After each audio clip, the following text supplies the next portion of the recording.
Hello spice lovers and pepperheads, it's Jared from Motherboard Genetics back again with another pepper review. Today is a review I am not excited about. Was anticipating it, but not super happy about having to do this. I was going to do it yesterday, but kind of got a little busy and it was my birthday yesterday, so kind of figured, why subject myself to this on my birthday when I can just do it tomorrow? Well, today is yesterday's tomorrow, and here we are. I have today one of my conundrum peppers because I both love it and absolutely despise it. This is my own creation, building off of the work of Kangstar, one of my favorite pepper breeders out there. His stuff is amazing. You guys should check him out. This is his very own Chocolate Starrscream, which I believe is a cross of his Kangstar White Thai, which is a white version of like a Thai bird's eye, and a Kangstar Linzo Red, I believe, which also has some Thai in it, I believe. I think it was a chocolate Scotch bonnet and a Thai bird's eye. I might be wrong. Well, I decided, you know what? I have my own that I've been working on that has some Thai in it. Why don't I try to cross these two and stabilize it and get the germination rates up and see what comes out of it? Well, my own, I have it written down in my notes because it's quite a cross. It's also a plain Thai bird's eye chili that I crossed to a strain that I got off of a website, Pepper Joe's, which, you know, love them or hate them. This one actually ended up being the correct seeds that I got, at least from what I was expecting. And it is a Bhutlah Bubblegum, 7-pot Bhutlah Bubblegum. And the cross is a Bhutlah, a 7-pot Dola, and a 7-pot Bubblegum, which is a yellow 7-pot, and a Moruga Scorpion, which, if you know, I despise. It is hot for hot's sake, and that's about it. Tastes not great. It's too hot, in my opinion, and I like spice. But I figured, you know what, they both have Thai in it. Maybe it'll make it an easier cross, easier to stabilize. So I did it. Well, made these little suckers. They look very similar to the regular Starrscream chocolate, and I think that just has to do with the fact that there's two different chocolate lineages in here crossed to a Thai, and it's not fully stabilized yet, but for the most part I get Thai resembling plants. Not many come out in any other shapes. Some may be longer, some may be fatter than others, but for the most part, they're the regular standard Thai bird's eye shape, but just a little bit longer. Thai bird's eyes can be kind of small sometimes, and they're longer. And a lot of the time, a Thai bird's eye chili will grow up. You'll see this plant with like a bunch of peppers pointing upwards. Not all the time, but a lot of the time. Well, this one, they hang. So I don't know what parent exactly gave it that, but I like it better. I don't know, for whatever reason, aesthetically. Full disclosure, I've tried these. My buddy Christian, and my buddy DJ, we all tried this pepper, cut it into 3. I wanted all of us to guinea pig it. I had never tried it, and we tried it. We were going to go get some beers. We tried it in the parking lot before because I figured, oh, well, if it's really that hot, you can just go get some beer afterwards and wash it down. Well, we didn't end up making it into the bar for, 15 to 20 minutes, I believe, because we were all kind of pacing, more so them, but I was still internally kind of dying, pacing back and forth, just dripping snot and not enjoying life. The taste was all right from my recollection, but the heat was just this intense, immediate searing heat. And that was off of 1/3 of a pepper. Today, because I've made this commitment, like an idiot, I'm going to eat a whole one. For for the entertainment of you fine people watching. So, I gave the genetics. I'll put some pictures on screen of how it looks like. You know, just like I described, it's like a Thai chili that's a little bit longer. This dark red, almost brown color where it's from its chocolate lineage and where it gets the chocolate name. I don't have a name for my specific cross.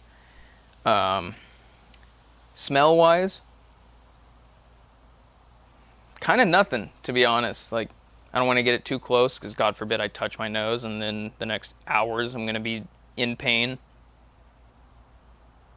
Really nothing. Not even that, like, death spice smell that some peppers give off to let you know that, you know, don't mess with it. But I know that that's not indicative of the fact that there's no spice in here. I think it's just a like a wolf in sheep's clothing kind of thing. It lulls you into a false sense of security and then smacks you. Again, I don't really remember the flavor. Kind of getting a little anxious, honestly. And, you know, I don't normally from peppers because I know what to expect, but I got even a little bit left of some Starbucks with some whole milk. I took Lactaid because I can't do milk, but it really does help when you're dying of spice, so I figured it would be a good addition to have instead of the Coke that I've had in the last few videos. But I just want to give this a shot, and, you know, this might be one of the more animated. Maybe I'm feeling good today and it's not that bad. I guess we'll see, but these little things are not to be trifled with in my experience. And I don't have the exact Scoville scale on these things. I haven't sent them off to be tested or anything, but given the parents, I expect it obviously to be hot and from my experience, but I can't really put a number on it, especially since the Scoville scale, it gives you a nice range, but because there's different chemical compounds, I think they're called capsaicinoids or capsaicinoids, I don't know exactly what it is, but there's different compounds. It's not just one capsaicin that gives you spice. That's where all of this subjective, oh, well, that one killed my stomach, you know, not my mouth that much, or that one was there and gone, or this one ramped up over the course of 30 straight minutes and wouldn't let go. I believe that they're finding out that that's due to the differences in the capsaicinoids.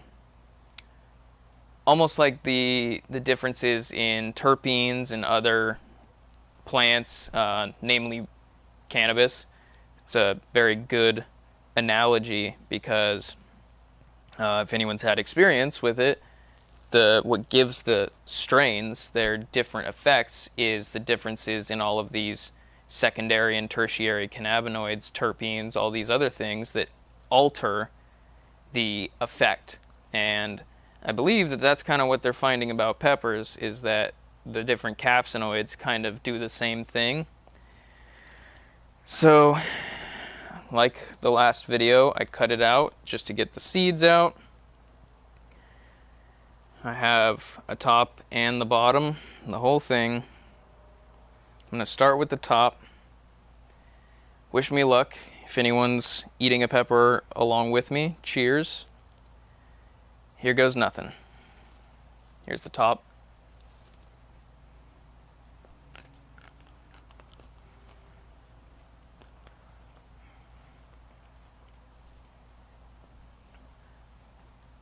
It's like a chipotle flavor.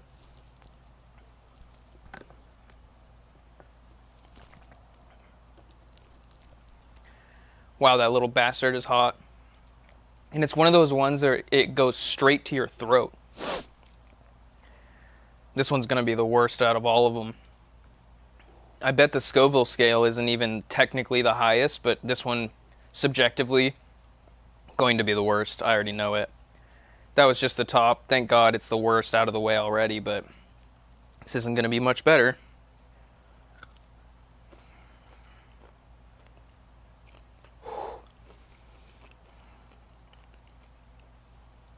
Holy fuck, that's so hot. Oh my god. Wouldn't be surprised if I got the hiccups on this one. Whew. Wow, these things are hot. You know, I've dabbled with them in tacos. And yeah, I'm remembering. These things almost make the tacos inedible. One of these in a pot of soup would be plenty. Whew.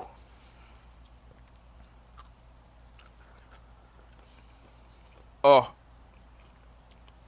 It just keeps adding. Whew.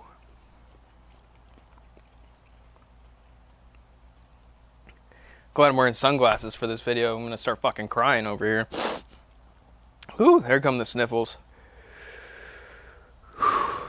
One more bite. One more bite. Finish off strong.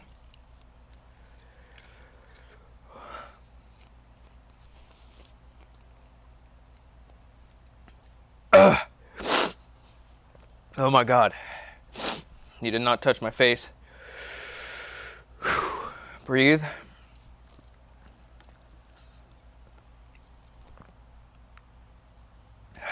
Thank God for milk, man. Even though I'm moderately lactose intolerant, it's a lifesaver. Holy crap.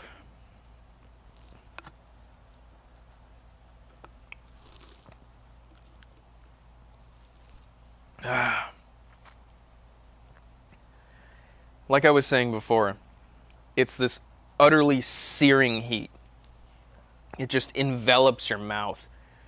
And it's one of the ones where it sticks to the roof, sticks to your uvula, the back of your throat, and it just doesn't let go. It's one of the ones where you have to keep swallowing. Whew, starting to sweat.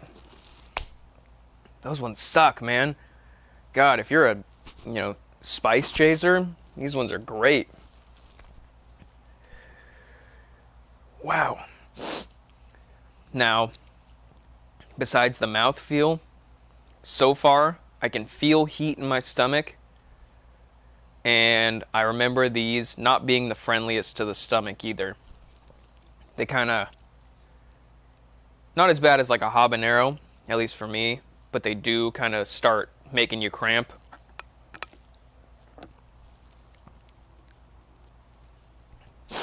And it really just goes to show because, they're not the hottest in the world, but Thai chilies kind of get me too, just by themselves, unadulterated, no extra crosses added.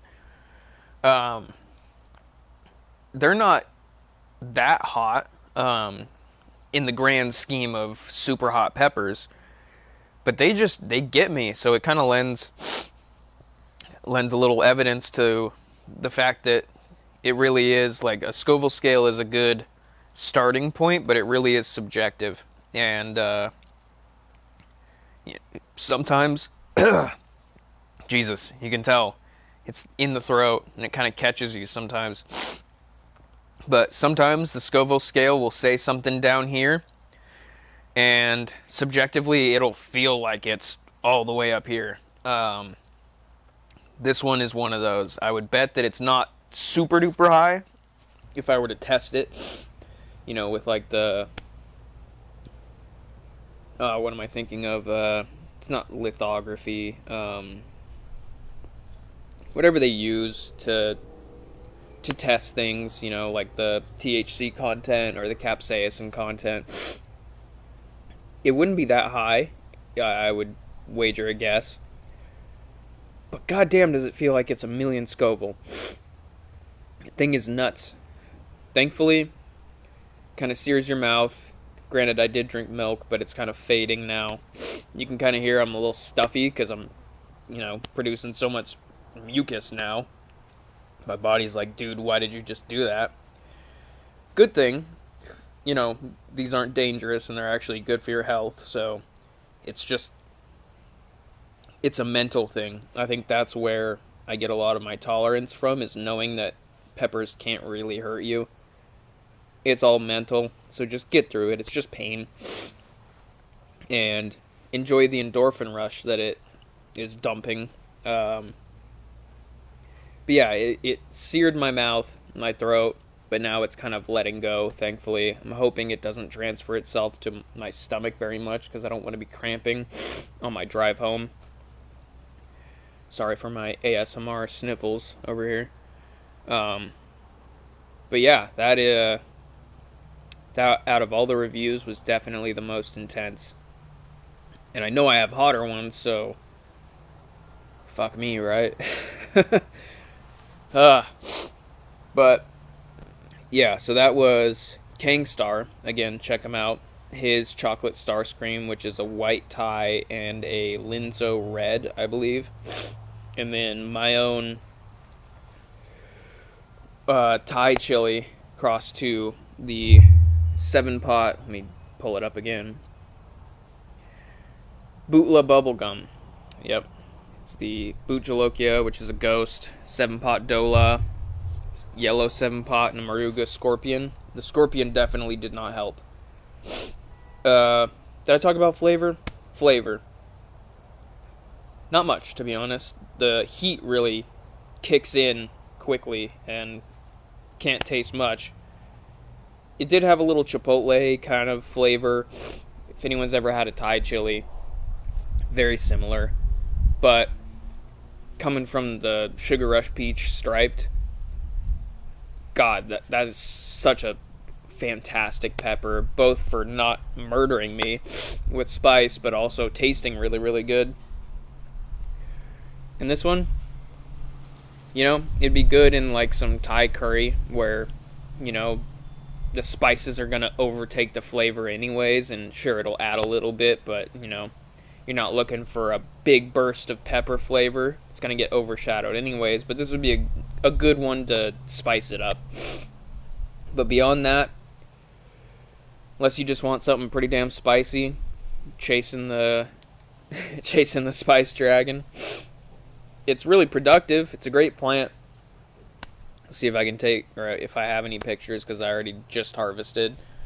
So I can't exactly take a picture now until it produces more, but I'll see if I have any pictures of when it was producing a lot.